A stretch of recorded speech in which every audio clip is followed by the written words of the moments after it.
Hello and welcome to another episode of Bourbon Hunter UK. Now, why is it whenever you see bourbon reviews on the internet, they're always talking about an E.H. Taylor? Lovely bottle, no problems with it. Or they're talking about something just as rare or as expensive as a Blanton's. Hey, I've got nothing against that. But what we really should be talking about, and especially here in the UK, is little gems like this. This is Lidl's own 5-year-old Kentucky-made bourbon. It's only $16.99, 17 quid to buy this. A fabulous bottle for the price. I mean, when you look at it, it's competing directly, albeit a few quid cheaper, than Buffalo Trace, which is like £19.50 at this moment in Tesco's.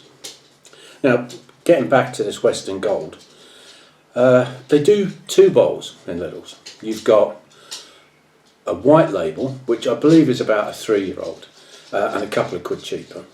And then you've got, for just £2 more, you've got a 5-year-old. Now, originally I went to Lidl's to pick up the white label Western Gold, just to have a go, see what it was like. I'd heard okay reviews on it, but then I saw this and I thought, well, this is a no-brainer. For the extra £2, getting a 5-year Kentucky bourbon, it is, like I said, it's a no-brainer. So, what exactly are you getting for your money? Well, unfortunately, as in all these supermarket branded cheap bourbons, it'll tell you that it's made and bottled, distilled and matured in Kentucky, but it doesn't tell you the distiller's name. Excuse me, it doesn't tell you the distiller's name. It tells you bugger all apart from that. Well, it tells you it was bottled in Germany. But I mean, Lidl's is a European company anyway. Wouldn't expect anything less.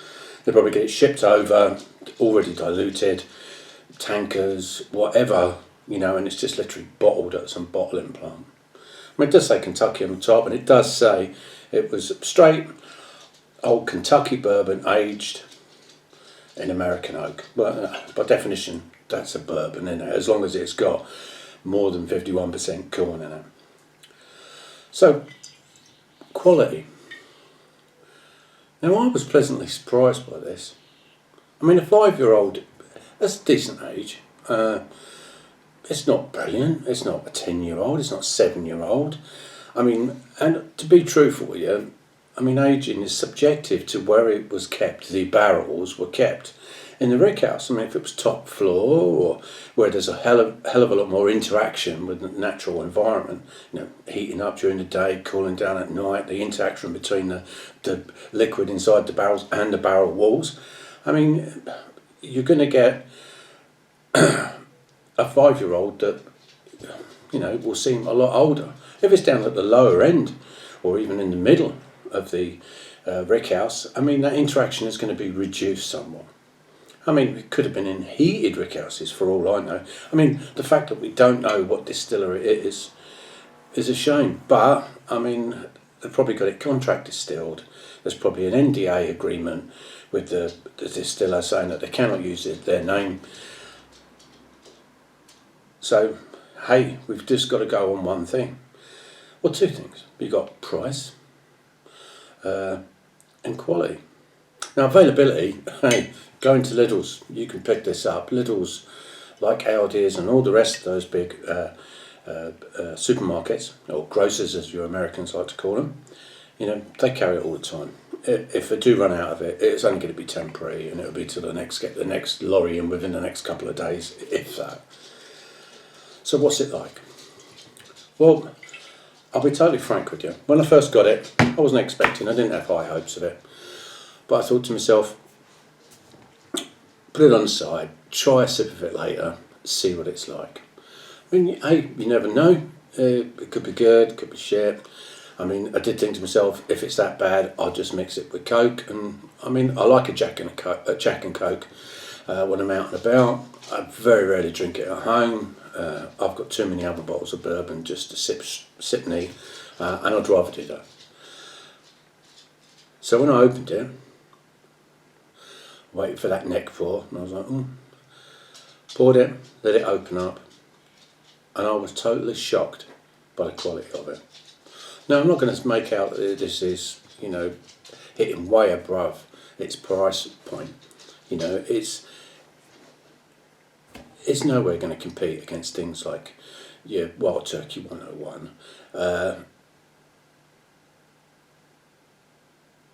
or Eagle Rare, or anything of that sort of ilk. But for a cheap bourbon, it's astoundingly good. It's very sweet. You get a sweet, oaky, caramel notes to the aroma. In fact, I'll tell you what I'm going to do. I'm just going to have a quick... Oh wow. Almost a cola note to it. In fact, definitely a cola note to it. Absolutely gorgeous. The aroma is by far its most redeeming quality. Palate, you get that sweet oak. You get a touch of caramel, touch of honey. Every now and again I found out I could taste chocolate. Just a hint of chocolate.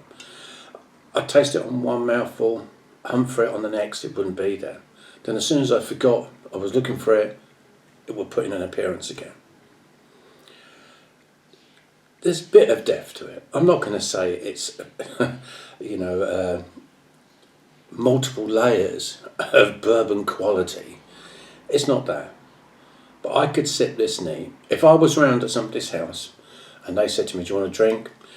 And typically you're normally only going to get Jack Daniels or Jim Beam, which are not my favourites. Number 7 I'm talking about with Jack Daniels, or Jim Beam White Label, not my favourites. If they had a bottle of this, I would smile. But that's what I want, that Western Gold 5-year-old. This is not a bad bottle. Now getting back to the flavour profile, the finish. The finish isn't super long, but it is not short. I'd say it's a good medium length. The flavours that it leaves you with are again that sweet oaky wood, and it is lingering. It's not as strong as a double oaked, or there's a touch of spice as it goes over the mid palate, but I wouldn't say it's got bags of spice or it's a high rye blend. If it is, it's very weak on that.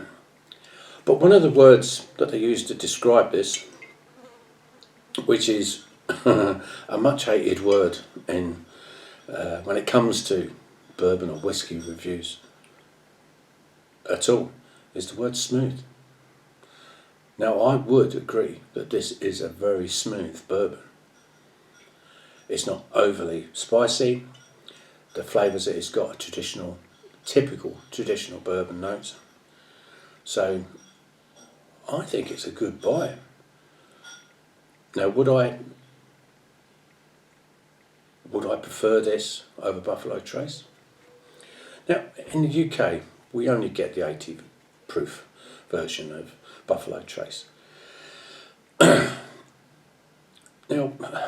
the aroma on this, I would say, is actually a touch better than on Buffalo Trace. I know that's going to be a surprise and a shock to some of you and heresy to others, but it does beat it on aroma. It's only when you get to the palate.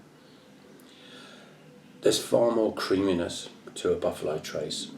That wood is a bit, I'm not going to say harsher, but a bit deeper. It isn't so superficial as you get here with the sweet wood. No. The aftertaste as well, the finish. I mean, there's a bit more spice to Buffalo Trace, even though it's well known as a sweet bourbon. And the finish is a little bit longer, and overall there's a bit more creaminess to the sip than there is with Western Gold, but there is a touch of creaminess to it. For my money, I've bought a bottle of this, £17. Would I buy another bottle? Hell yeah, I would. I really would. I'm not saying that I'd drink this as a replacement for Buffalo Trace, but I would definitely drink this as an alternative to Buffalo Trace and be happy about it, knowing that I can always just reach for the Buffalo Trace if I really needed to. But this is a great bottle, well worth buying. Now, as a result of this, I know that there's a few supermarkets out there that do their own cheap versions of bourbon. Generally, they're about 3 years old. Now, again, I mean, depending on where it's kept in the rickhouse, I mean, aging, in 3 years. I mean, look at a Texas bourbon.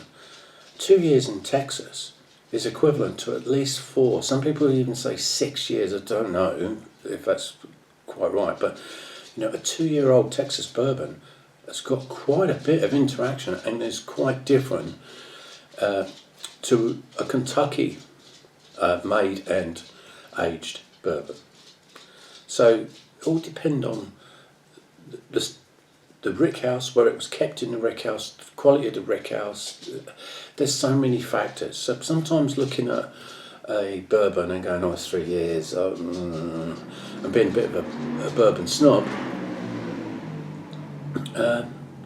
can maybe lead you down the wrong path. Now, admittedly, this is a 5-year bourbon, and that's why I picked it up. I was dubious about the 3-year, the white label.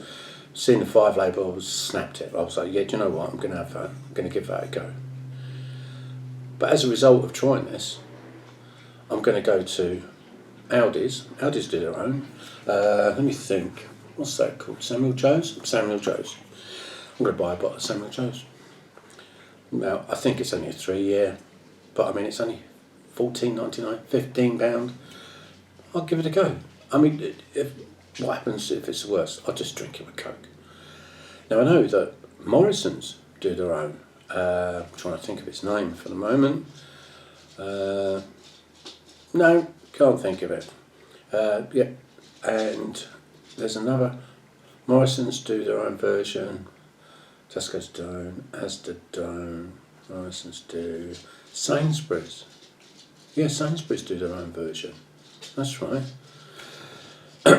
So maybe what I'll do is I'll get a bottle of each of those 3, Aldi, Morrison's and Sainsbury's, and I'll get a bottle of this, but I've already got a bottle of this, and maybe I'll try all of them together. They're lucky. We're not as lucky as the Americans when it comes to cheap bourbon here in the UK. It'll be interesting and worthwhile just buying these cheap bottles, just to maybe put them blind, or just to taste them and taste review them, and just to see actually what we're getting. Because this one has shocked me, it has surprised me, and I really do think it's worth picking up. If you're into your bourbons, and especially if you're into nice bourbons, this one is a great daily sipper.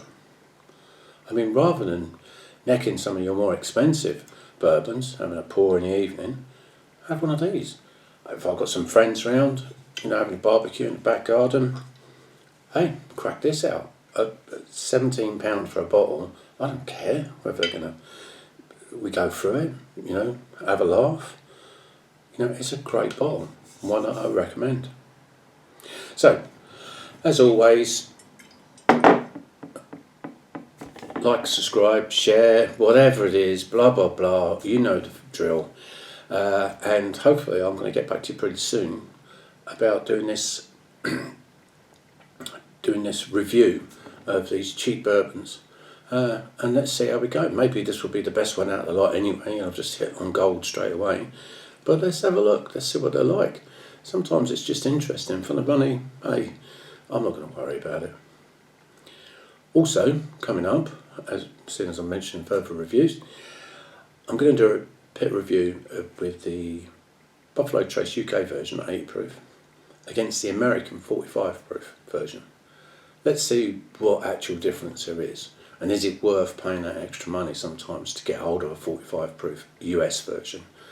I mean, I love Buffalo Trace, so getting the opportunity to try the US 45 proof version. Do you know, 45 proof, 90 proof, dear me, ABV proof. Why do we have to have two systems in place for one fucking thing? I mean, hey, 90 proof Buffalo Trace. I'm looking forward to trying that. And hey, I think that's about it actually. So, as I say, kit your ass for Lidl. Pick the black label, not the white label. Go for the black label, treat yourself. £17, £3 change for a 20 note. Hey, this is, says Western Gold, it's gold. It really is gold. For the money, you can't beat it. Anyway, enough said. I'll catch you all next time. And your health, good health.